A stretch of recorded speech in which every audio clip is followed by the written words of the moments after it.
শুভ সন্ধ্যা। আজকের এই অনুষ্ঠানের সম্মানিত সভাপতি, প্রিয় সাংবাদিক ভাইয়েরা এবং উপস্থিত সুধীবৃন্দ, অনেক রাত হয়ে গেছে, অনেক বক্তা অনেক কিছু বলছেন, তো আমার খুব বেশি বলার কিছু নাই।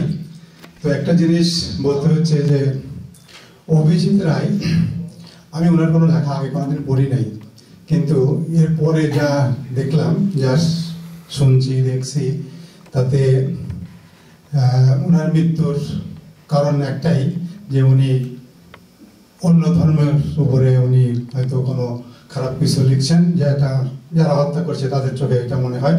তো যাই হোক, এটা তো কোনো কারণ হতে পারে না।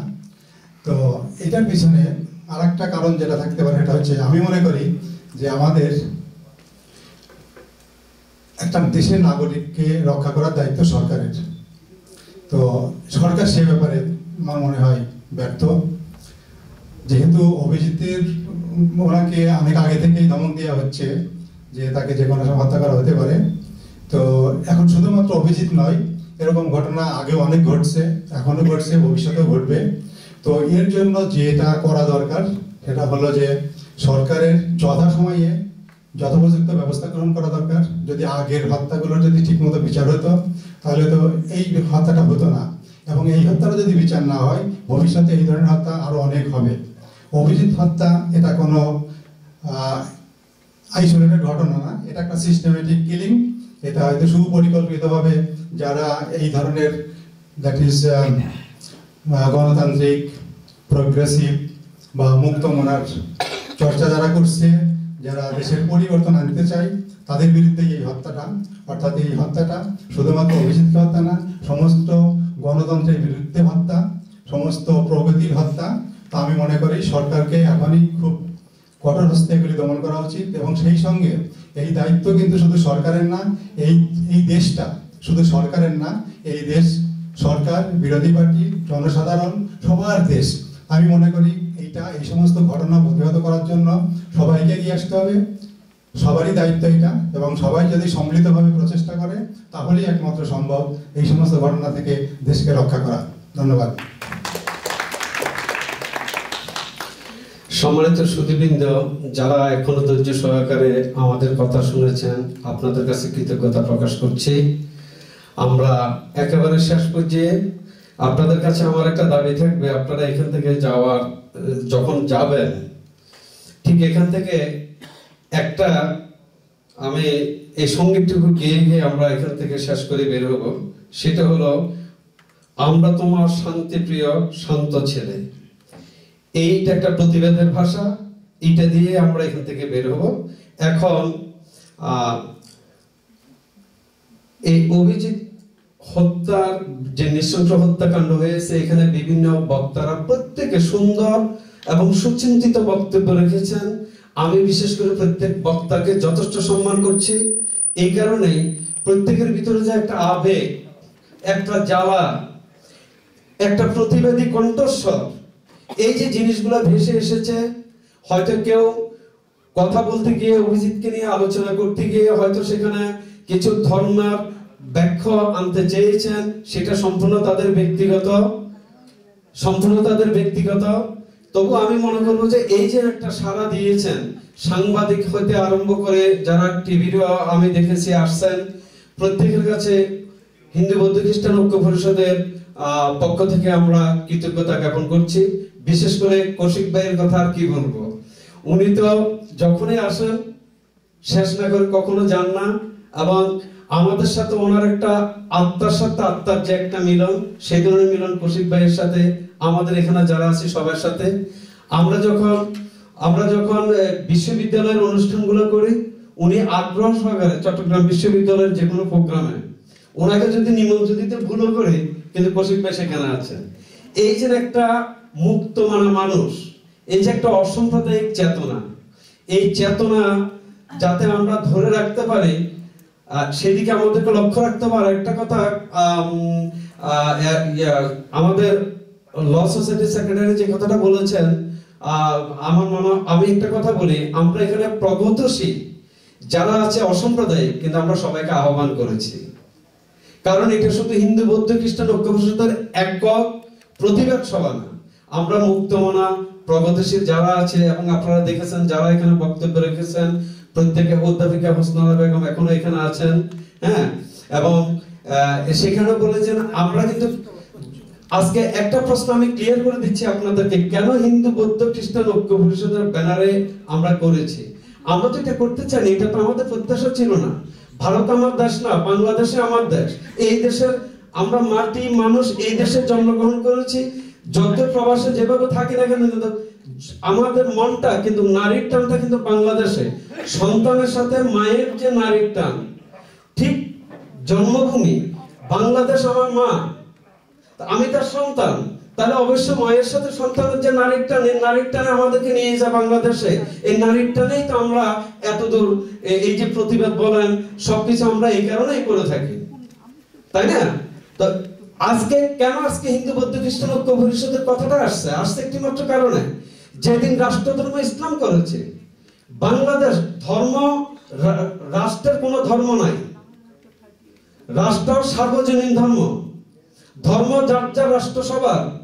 যখন এই এরশাদ নিজের রাজনীতিকে চরিতার্থ করার জন্য, মৌলবাদীদেরকে উস্কে দেওয়ার জন্য এই রাষ্ট্রধর্ম ইসলাম করলেন, ঠিক সেই দিন থেকে আমাদের এই ঐক্য পরিষদের জন্ম। আমরা তো বাংলাদেশের তৃতীয় শ্রেণীর নাগরিক হিসেবে বাঁচতে চাই না, আমরা বাংলাদেশের দ্বিতীয় শ্রেণীর নাগরিক হিসেবে বাঁচতে চাই না। বাংলাদেশের অন্যরা যেমন প্রথম শ্রেণীর নাগরিক, আমরা সেই হিসাবে বাঁচতে চাই। তবে আনন্দের ব্যাপার, প্রগতিশীল মুসলিম যারা আছেন ওনারা সবসময় কিন্তু আমাদের পাশে দাঁড়িয়েছেন। এখনো বাংলাদেশ ঐক্য পরিষদের উপদেষ্টা মন্ডলীতে আপনারা যদি দেখেন, প্রগতিশীল মুসলিম সবাই আছেন, বেগম সুফিয়া কামাল হতে আরম্ভ করে যারা ছিলেন, শাহরিয়ার কবির। কাজে মনে রাখবেন, আমরা একে না, এই প্রগতিশীল সবাইকে নিয়ে আমাদের এই সংগঠন, এবং আমরা আশা রাখবো প্রগতিশীল যারা আছেন, মুক্তমনা যারা আছেন, সবাই আমাদের পক্ষে থাকবেন। আমরা ঐক্যবদ্ধভাবে এই মৌলবাদী শক্তিকে উৎখাত করার জন্য আমরা ঝাঁপিয়ে পড়বো। সেদিন আর বেশি দূরে নাই, যেদিন আমরা ঐক্যবদ্ধ হতে পারলে দেখবেন মৌলবাদী ৭১ যেমন দেড়ছাড়া হয়েছে, আবার আমরা তাদেরকে দেড়ছাড়া করব। এখন আজকে সবার সমাপনী বক্তব্য দেখবেন আমাদের এই কনভেনিং কমিটির কর্তৃক আয়োজিত হিন্দু বৌদ্ধ খ্রিস্টান ঐক্য পরিষদের কনভেনিং কমিটির সভাপতি কনভেনার এবং আজকে সভার সভাপতি অ্যাটর্নি অশোক কর্মকার, উনি ওনার সভাপতি বক্তব্যের মাধ্যমে আজকে সভা সমাপ্তি ঘোষণা করবেন। অ্যাটর্নি অশোক কর্মকার।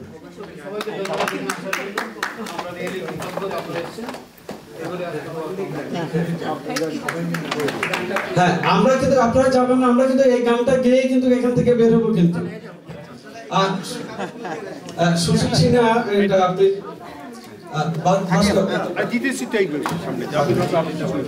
প্রেরণা দিয়ে যাবেন। শুরু করেন। আপনারা সবাই যারা গানটা গেতে পারেন, আমি তাদের দৃষ্টি আকর্ষণ করছি। আমাদের এই গানটা এক ধরনের প্রতিবাদ, আজকে সব ধরনের হত্যার বিরুদ্ধে আমাদের রুখে দাঁড়ানোর প্রতিবাদ। সেজন্য আমি সবাইকে বিনীতভাবে রিকোয়েস্ট করবো, আমরা সবাই, আমি জানি না কে কে ভালো গান করতে পারেন, কিন্তু সবার কাছে বিনীত প্রার্থনা সবাই এই গানে অংশ নেবেন।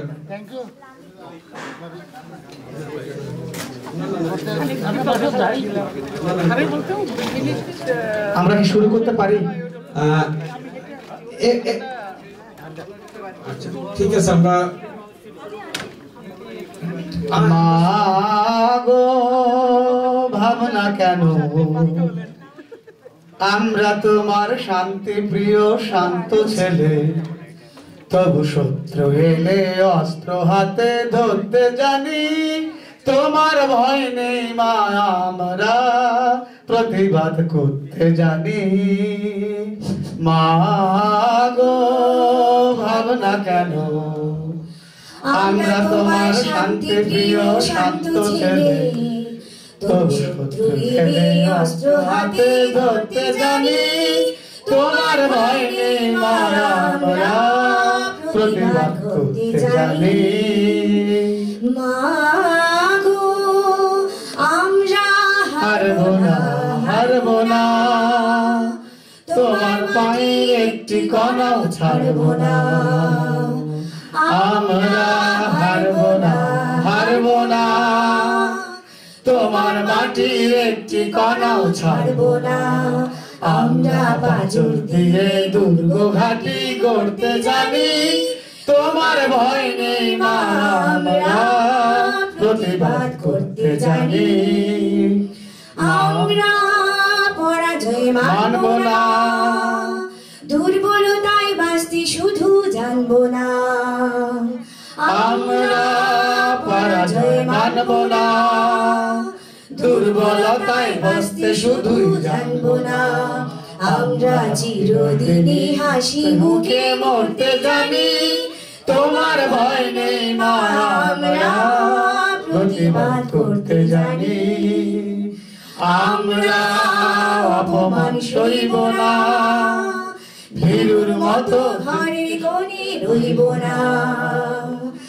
আমরা অপমান সইব না, ভীরুর মতো ঘরের কোণে রইব না। আমরা আকাশ থেকে বজ্র হয়ে ঝরতে জানি, তোমার ভয় নেই মা, আমরা প্রতিবাদ করতে জানি। মা গো ভাবনা কেন, আমরা তোমার শান্তি প্রিয় শান্ত ছেলে, তবু শত্রু এলে অস্ত্র হাতে ধরতে জানি, তোমার ভয় নেই মা, আমরা প্রতিবাদ করতে জানি। মা গো ভাবনা কেন। সবাইকে অনেক ধন্যবাদ। সবাইকে ধন্যবাদ।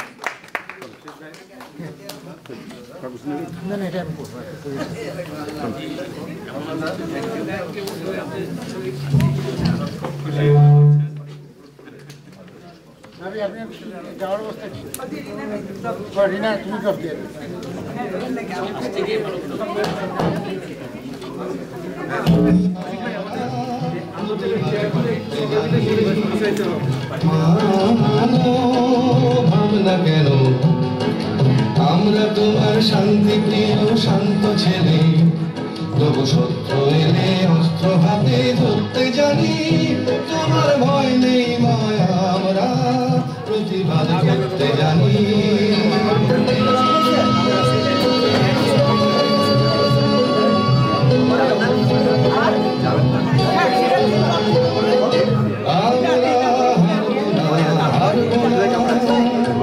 তোমার মাটি একটি কণাও ছাড়বো না, আমরা হারবো না, হারবো না।